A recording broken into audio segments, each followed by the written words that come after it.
विद्यार्थियों, अब हम लेखा शास्त्र में साझेदार का प्रवेश अध्याय के अंतर्गत प्रश्न संख्या 29 को हल करेंगे। तो अब हम प्रश्न को पढ़ेंगे। जैसा कि प्रश्न में कहा गया है, मुस्कान एवं तमन्ना एक फर्म में साझेदार हैं और प्रत्येक की पूंजी 6 लाख रुपए है। उन्होंने वैष्णवी को फर्म के लाभों में 1/4 भाग के साथ साझेदार बनाने का निश्चय किया। वैष्णवी अपने हिस्से की पूंजी के रूप में 8 लाख रुपए लाती है। प्रवेश की तिथि पर लाभ हानि खाता का जमा शेष 4 लाख रुपए है। वैष्णवी के प्रवेश पर आवश्यक जनरल प्रविष्टियां कीजिए। प्रश्न को हम फिर से देखेंगे। प्रश्न में कहा गया है कि मुस्कान एवं तमन्ना एक फर्म की साझेदार हैं, यानी कि 2 साझेदार मिलकर फर्म को चला रहे हैं और जिसमें से दोनों की पूंजी 6-6 लाख रुपए है, यानी कि दोनों ने 6-6 लाख रुपए पूंजी, दोनों की वर्तमान समय पे पूंजी 6-6 लाख रुपए है। उन्होंने वैष्णवी को फर्म में लाभों में 1/4 भाग के साथ साझेदार बनाने का निश्चय किया, अर्थात वैष्णवी जो नई साझेदार है वो 1/4 भाग के साथ साझेदार बन रही है। वैष्णवी अपने हिस्से की पूंजी के रूप में 8 लाख रुपए लाती है, यानी कि वैष्णवी जो साझेदार बन रही है 1/4 भाग के साथ वह 8 लाख रुपए लगा रही है। जिस 8 लाख में जो 8 लाख रुपए उसकी पूंजी का है। प्रवेश की तिथि पर लाभ हानि खाता का जमा शेष अर्थात क्रेडिट बैलेंस 4 लाख रुपए है, अर्थात प्रवेश की तिथि पर फर्म का टोटल प्रॉफिट, अगर लाभ हानि खाते का जमा शेष यानी कि क्रेडिट बैलेंस की बात करें तो क्रेडिट बैलेंस जो कि डेबिट पक्ष में आता है वो प्रॉफिट होता है और डेबिट बैलेंस जो कि क्रेडिट पक्ष में आता है वह लॉस होता है। तो यानी कि फर्म के पास अभी 4 लाख रुपए का प्रॉफिट है। वैष्णवी के प्रवेश पर आवश्यक की जनरल की प्रविष्टियाँ कीजिए। तो देखिए, यहाँ पर फर्म की कुल ख्याति नहीं दी गई है और सबसे पहले देखा जाता है कि नया साझेदार आता है तो वह अपने साथ पूंजी भी लाता है और ख्याति भी लाता है। ख्याति की रकम भी लेकर आता है। पूंजी की रकम फर्म की संपत्तियों में हिस्सा प्राप्त करने के लिए लेकर आता है और ख्याति की रकम लाभों में हिस्सा प्राप्त करने के लिए लेकर आता है। तो ऐसी स्थिति में फर्म की ख्याति नहीं दी गई है और जो नई साझेदार वैष्णवी है वह 8 लाख रुपए ला रही है। इस 8 लाख रुपए में पूंजी की भी रकम है और ख्याति की भी रकम है।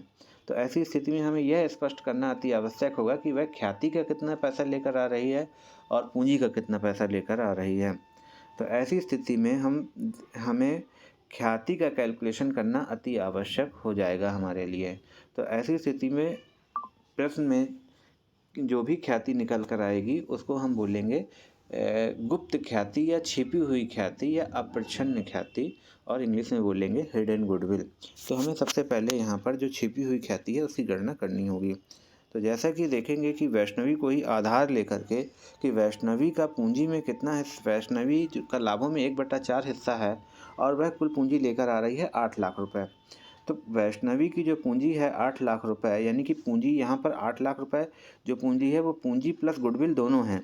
तो वैष्णवी की जो पूंजी है वो 8 लाख रुपए है, यानी कि कुल मिलाकर के वैष्णवी 8 लाख रुपए लेकर आ रही है, जिसमें पूंजी और ख्याति दोनों का पैसा शामिल है। और वैष्णवी का लाभ में अधिकार है 1/4। तो यदि हम 1/4 की जगह 8 लाख में 4/1 कर देंगे, यानी कि 8 लाख गुणे 4/1 कर देंगे तो फर्म की टोटल कैपिटल पता चल जाएगी। तो फर्म की टोटल कैपिटल की गणना करने के लिए हम लिखेंगे that Vaishnavi's capital for 1/4 share equal to 8 lakh, और इसके बाद हम total capital of the firm निकालने के लिए 8 लाख में 8 लाख गुणे 4/1 कर देंगे तो आ जाएगा 32 लाख, जो फर्म की टोटल कैपिटल मानी जाएगी। इसके बाद देखेंगे कि existing capital of the firm, यानी कि एग्जिस्टिंग कैपिटल कितनी है फर्म की। तो देखिए, मुस्कान जो है पुरानी साझेदार उसकी पूंजी है 6 लाख रुपए की और फर्म का जो लाभ है 4 लाख रुपए, उस लाभ में भी उसको हिस्सा मिलेगा, क्योंकि जब फर्म का नया साझेदार प्रवेश करता है तो फर्म का पुनर्गठन होता है। तो फर्म का जो भी लाभ होता है या हानि होती है तो उस पर अधिकार पुराने साझेदारों का ही होता है और उसको पुराने साझेदारों में ही बांटा जाता है। तो ऐसी स्थिति में इस 4 लाख रुपए के लाभ को भी मुस्कान और तमन्ना में ही बांटा जाएगा। अब यहाँ पर मुस्कान और तमन्ना का प्रश्न में मुस्कान और तमन्ना का पुराना लाभ विभाजन अनुपात नहीं दिया गया है। जब पुराना लाभ विभाजन अनुपात नहीं दिया गया है तो ऐसी स्थिति में साझेदारी संलेख के अभाव में लागू होने वाले नियमों के आधार पर दोनों का लाभ विभाजन बराबर बराबर किया जाएगा। तो इस 4 लाख रुपए में 2 लाख रुपए मुस्कान को मिलेगा और 2 लाख रुपए तमन्ना को मिलेगा। तो इसी हिसाब से किया गया है कि मुस्कान कैपिटल जो निकाली गई है 6 लाख रुपए तो उसकी पूंजी है जो प्रश्न में स्पष्ट दी गई है, और लाभ 1/2 शेयर ऑफ प्रॉफिट यानी कि जो भी प्रॉफिट है 4 लाख रुपए उसका हाफ यानी कि 4 लाख गुणा 1/2 करेंगे तो 2 लाख आ जाएगा। तो 6 लाख और 2 लाख को जोड़ दिया जाएगा और 8 लाख रुपए निकल कर आ जाएगा, यानी कि ये मुस्कान की टोटल कैपिटल आ गई वर्तमान स्थिति में। इसी प्रकार से तमन्ना की भी निकाली जाएगी। तमन्ना की टोटल कुल पूंजी दी गई है 6 लाख रुपए और लाभ में हिस्सा 2 लाख रुपए, मिलाकर के 8 लाख रुपए तमन्ना की भी कैपिटल निकल आएगी। इसके बाद वैष्णवी की कैपिटल 8 लाख रुपए दी ही गई है प्रश्न में। अब क्या करेंगे, एक्चुअल कैपिटल निकाली जाएगी। Total actual capital of all partners 8 lakh, 8 lakh और 8 लाख तीनों को जोड़ देंगे तो आएगा 24 लाख रुपए। जबकि ऊपर total capital of the firm निकल कर आ रही है 32 लाख रुपए। तो इसका जो अंतर आएगा यानी कि total capital of the firm यानी कि वर्तमान स्थिति में 1/4 हिस्से का साझेदार बनने के लिए वैष्णवी को 8 लाख रुपए लेकर आने पड़ रहे हैं, यानी कि 8 लाख 1/4 है। तो यानी कि इसका टोटल कितना होगा, यानी कि 4/1 करेंगे तो 32 लाख रुपए आ जाएगा। यानी कि वर्तमान में कंपनी की फर्म की कुल कैपिटल है 32 लाख रुपए और अगर एक्चुअल कैपिटल जोड़ी जा रही है तो वह निकल कर आ रही है 24 लाख रुपए। तो यह जो अंतर आ रहा है 8 लाख रुपए का, यह अंतर फर्म की गुडविल कहलाएगा, ख्याति कहलाएगा। तो इसलिए लिखा गया है total value of the goodwill 32 lakh minus 24 lakh बराबर 8 लाख रुपए। तो यहाँ पर ये जो 8 लाख रुपए निकल कर आया फर्म की गुडविल, यही फर्म की क्या है, हिडन गुडविल है।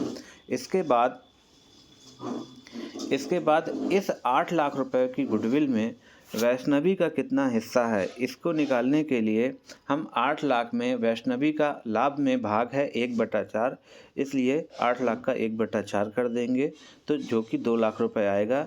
ये 2 लाख रुपए अर्थात वैष्णवी का गुडविल में जो हिस्सा है वह 2 लाख रुपए है। तो यहाँ पर अब यह स्पष्ट हो जाता है कि वैष्णवी जो 8 लाख रुपए ला करके फर्म में साझेदार बन रही है उसमें से 2 लाख रुपए जो है वह उस गुडविल का है, बाकी बचा हुआ 6 लाख रुपए उसकी कैपिटल का है। तो अच्छा, यहाँ पर देखिएगा, यहाँ पर नोट में यही लिखा गया है कि जब कोई एग्रीमेंट नहीं होता है तो साझेदारों में लाभ हानि का विभाजन बराबर बराबर किया जाता है। तो अब जनरल एंट्री की बात की जाए तो जनरल एंट्री की जाएगी। तो जनरल एंट्री करते समय फर्म का जो भी पुराना लाभ है तो उस पुराने लाभ को पुराने साझेदारों में बांट दिया जाएगा। तो देखिए फर्म का लाभ जैसा कि प्रश्न में दिया गया था कि फर्म का जो लाभ है लाभ हानि खाते का जमा शेष 4 लाख रुपए यानी कि प्रॉफिट एंड लॉस अकाउंट का क्रेडिट बैलेंस 4 लाख रुपए दिया गया है। इस पर अधिकार पुराने साझेदारों का होगा। यह पुराने साझेदारों में पुराने अनुपातों में पुराने लाभ विभाजन अनुपात में बांट दिया जाएगा। तो इसकी एंट्री होगी profit and loss account DR to Muskan capital account to Tamanna's capital account.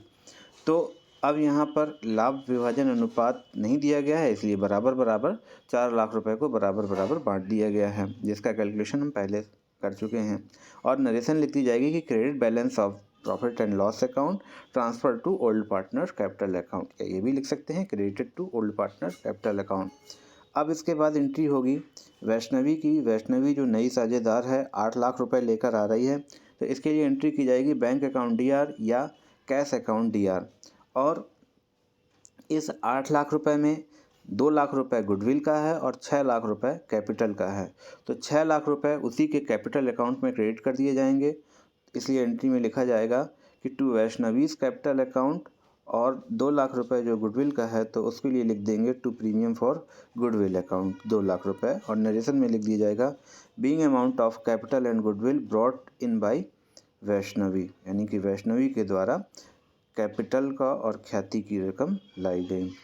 अब यह जो ख्याति की रकम है, ख्याति की रकम 2 लाख रुपए है, तो नया साझेदार जो भी ख्याति की रकम लेकर आता है, उस ख्याति की रकम पर अधिकार होता है पुराने साझेदारों का, क्योंकि यह ख्याति की रकम लाभ में हिस्सा पाने के लिए नए साझेदार को लानी पड़ती है। यानी कि फर्म के लाभ में हिस्सा अगर पाना है तो उसके लिए ख्याति की रकम लाना आवश्यक होता है। और जब कोई नया साझेदार लाभ में हिस्सा प्राप्त करता है तो जिसका सीधा सीधा प्रभाव पुराने साझेदारों के हिस्से पर पड़ता है। तो पुराने साझेदार, जब नया साझेदार लाभ प्राप्त करता है तो पुराने साझेदारों को त्याग करना पड़ता है। तो जिस अनुपात में पुराने साझेदार त्याग करते हैं, उसी अनुपात में नए साझेदार के द्वारा लाई गई ख्याति की रकम को पुराने साझेदारों के कैपिटल अकाउंट में क्रेडिट कर दिया जाता है। तो इसलिए यहाँ पर यह 2 लाख रुपए प्रीमियम फॉर गुडविल का पुराने साझेदारों के पूंजी खाते में क्रेडिट किया जाएगा। और जैसा कि हमें पता है कि यहाँ लाभ विभाजन अनुपात पुराना दिया नहीं गया है, तो बराबर बराबर क्रेडिट किया जाएगा। तो इसकी एंट्री होगी premium for goodwill account DR to Muskan's capital account to Tamanna's capital account, और 2 लाख रुपए को बराबर बराबर अर्थात 2 लाख का 1/2 यानी कि 1 लाख रुपए 1 लाख रुपए दोनों के पूंजी खाते में क्रेडिट कर दिया जाएगा। और नरेशन लिख दी जाएगी, being goodwill transfer to old partners capital account in their sacrificing ratio.